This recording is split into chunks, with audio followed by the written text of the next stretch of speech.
All right, let's go west. We don't have time for goodbyes. There's so much to get to. We have a long way to go and a short time to get there. Let's go to the west, and let's go game by game with the spreads. Matt Norlander, Tim Doyle, I'm Eric Casilius. Let's start right out of the gate. Gonzaga against Georgia State. Zags, 19.5-point favorites. 146.5 is the total. What sticks out to you? What do you say there? You cannot simulate what Georgia State can do in practice, what they're going to see against Gonzaga. I think the only way you can bet the game is Gonzaga and over. And if you don't bet it that way, you stay away. I think Gonzaga wins and covers. All right, Gonzaga wins and covers. Let's bring in Todd Furman. He's our Vegas professional. He will also pick these with us. Todd Furman, 19.5, Gonzaga being favored. Your total here, 146.5. You say what? I think the number's actually a little bit light, EK. I made the number in the mid-20s. I really believe you're going to see a price tag listed here, start to climb into that 23-24 range before it settles. But to Tim's point, talking about a Georgia State team, we know they can come at you with speed, athleticism, and their guards, but I'm just not sure they have enough firepower in this kind of spot. They can hang around early, but ultimately I think Gonzaga's size gets the best of them. I can see Gonzaga pulling away and comfortably covering this number. Todd, I'm going to pinball back to you for the 8-9, and that's Memphis and Boise State. Memphis is the 9, but they were a 1-point favorite over Boise State. 133.5 is the total. Generally, as a rule, when I see these 8-9, 7-10, 6-11, if the more high-profile team is not getting a lot of love, then I always take sort of the other team. It almost seems like they want us to take Memphis here, which will lead me to take Boise State. You say what?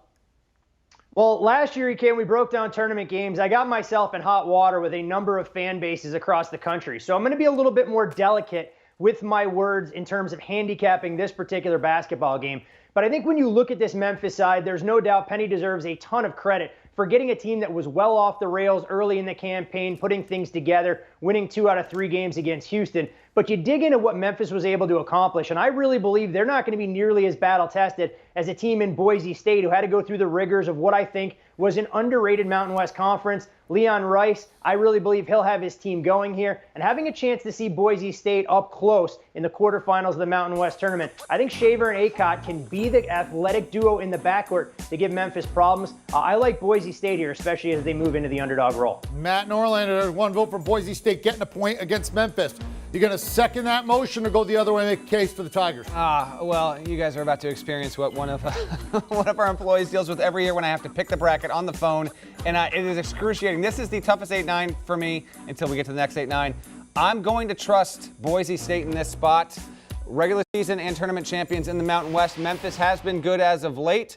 I also want to note that Memphis has played as a top 5 team according to BartTorvik.com's metrics, a very good predictive site, similar to a KenPom, if you will. Memphis has been a top 5 team for over the past month there. Amani Bates hasn't been on the floor. Will he join the team for the tournament? I'm not expecting that to be the case, but I will go Boise State to win in this one. You know what I do in those cases? I do this on there. I go Boise State. All right, what do you want to do with this one? I think Memphis is a young squad. It's going to be a lot of guys first tournament through.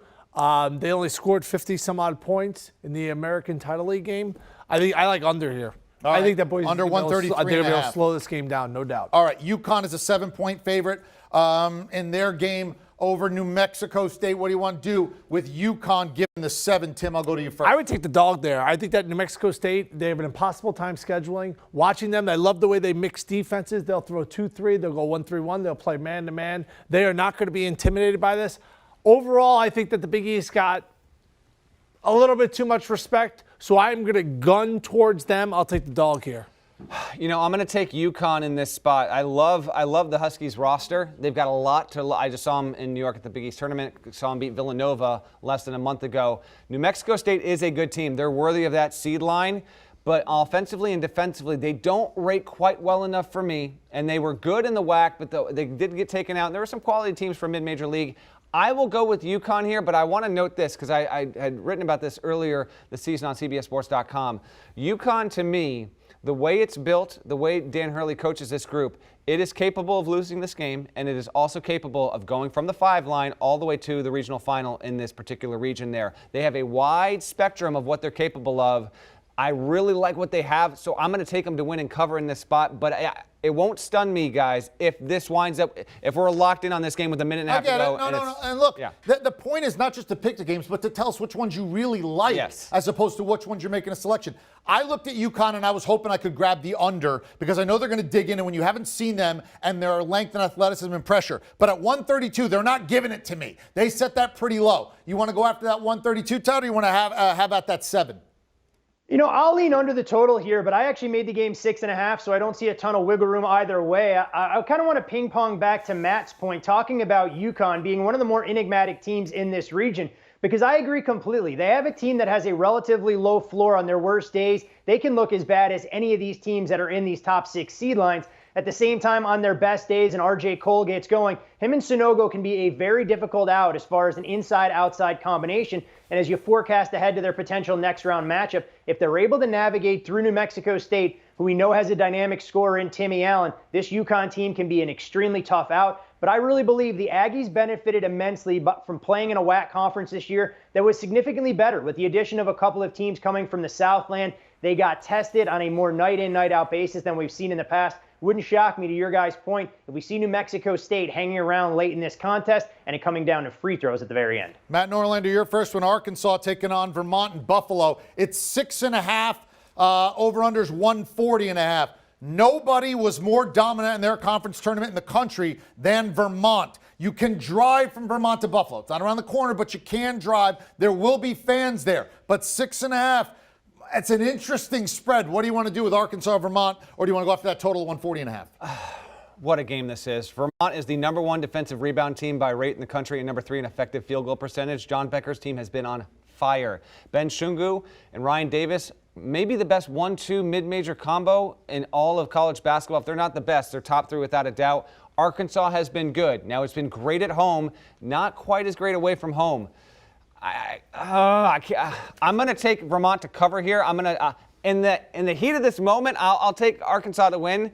But check back on the Eye on College Basketball podcast frequently, because this is probably the toughest 4-13 for me. Timmy, if I'm going to go Vermont, you want me to take the money line and really go for it? What do you want to do here? Yeah, I absolutely am going to be hammering plus the points in this spot, and I'm going to advance Vermont as well. I love the fact that, Ben and Jerry are going to be making the trip up to Buffalo. All these fans. Arkansas is going into a weird spot. It's going to be cold. Like Vermont, here's who they've beaten in non-conference. Colgate won the Patriot. Yale won the Ivy, beat UNI. They won the regular season Missouri Valley Conference. Like, we all know how well the Valley plays.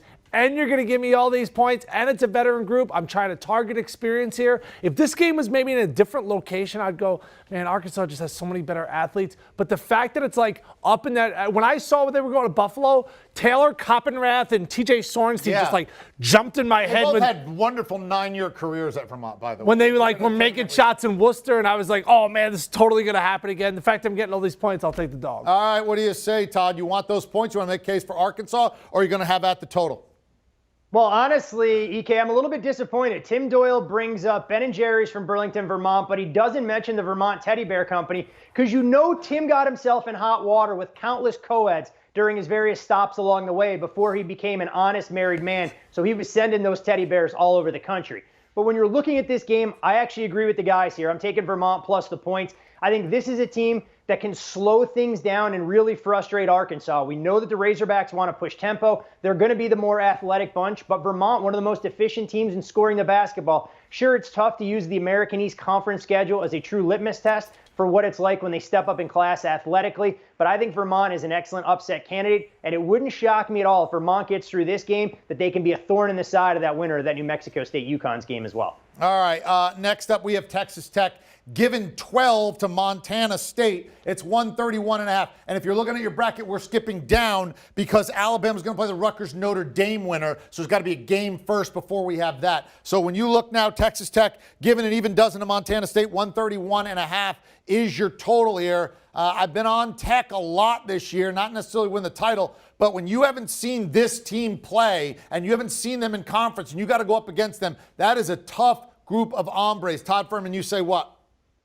I'm going to look under the total here in this particular contest. I mean, when you look at Texas Tech, they're going to make Montana State work for absolutely everything and anything. And I think this will be a real shock to the system.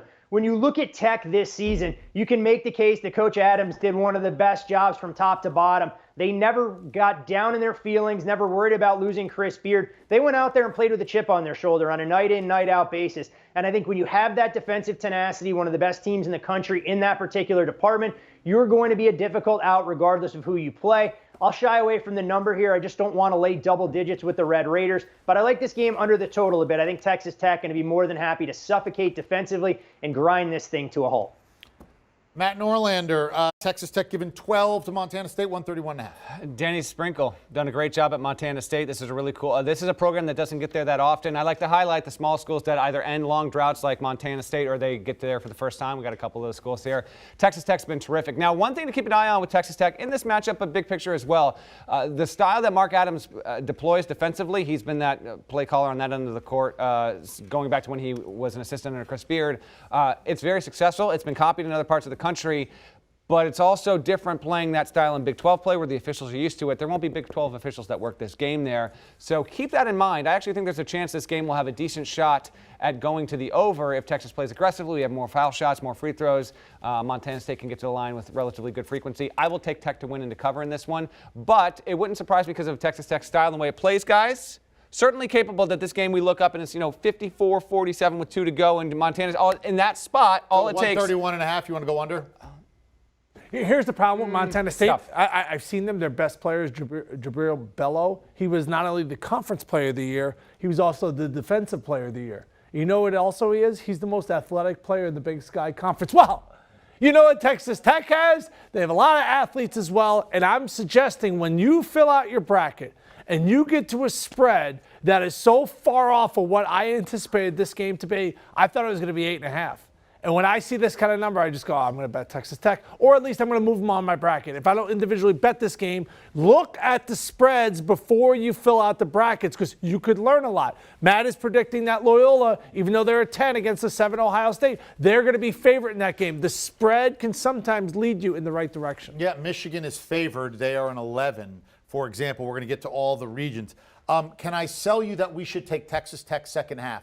Because when your best player is also your best defensive player and your do-everything guy, and you have so many athletes coming at him, they're going to get tired. They're going to get worn down. And in the second half, Texas Tech is going to get some free buckets, some easy stuff, some foul shots towards the end. I think it's really hard to lay this many points with Texas Tech because you slow them down, you get them in the half court.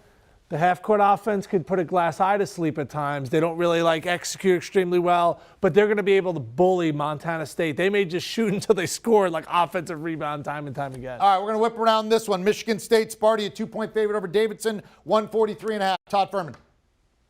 I'm taking Davidson here. Yes. You know, as this number leaks out, I'm hoping I have the opportunity to grab the Wildcats plus 1.5 or 2. When I look at Davidson, I love the fact that they bring 4 double-digit scorers to the table. They're going to space you out. I think Michigan State prone to going through prolonged scoring droughts. And guys, I'm not nearly as bullish on the Big Ten as the committee is. I think Davidson wins here. And oh boy, what a round of 32 game if we get Davidson against Duke. I think the Wildcats are an excellent Cinderella to go moving on to the Sweet 16. Matty? Yeah, Michigan State's 40th, Davidson's 41st in Ken Palm. This is a total toss-up to me, and I'm going to take Davidson because it's got a slightly better chance at hitting big buckets. Oh, by the way, Foster Loyerbull, he played at Michigan State, now plays at Davidson. He's been the key to even getting Davidson into the tournament. Fighting Steph Curry, take Davidson? Oh, Bob McKillop, no doubt about it. He lived there. He's my next-door neighbor. He's at my christening. How could I pick against him? All right, Duke giving 13.5 to Cal State Fullerton, 143.5. I feel like Duke is so right now, like nobody wants any part of them.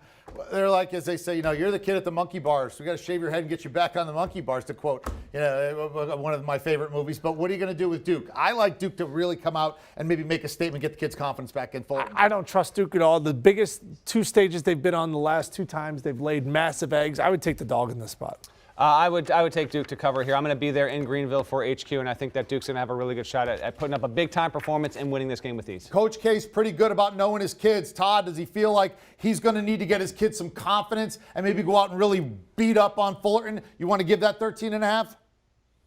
I mean, this is the kind of game, I think it's a lay it or don't play it type scenario. Had a chance again to see Fullerton last night in the Big West Championship, and while I give those guys a ton of credit, they didn't wow me with their athleticism. They didn't wow me with their defensive prowess. The one problem I have with Duke right now is this team hasn't shown grit. They haven't shown heart. They haven't shown tenacity. But I think their overall raw skill is enough to get them the cover here. All right, there's your region there. Do you want a sports network that delivers everything that matters about the game? The highlights, the picks, the instant analysis. No yelling, no fake debates, no politics. Hit the subscribe button and never miss a moment.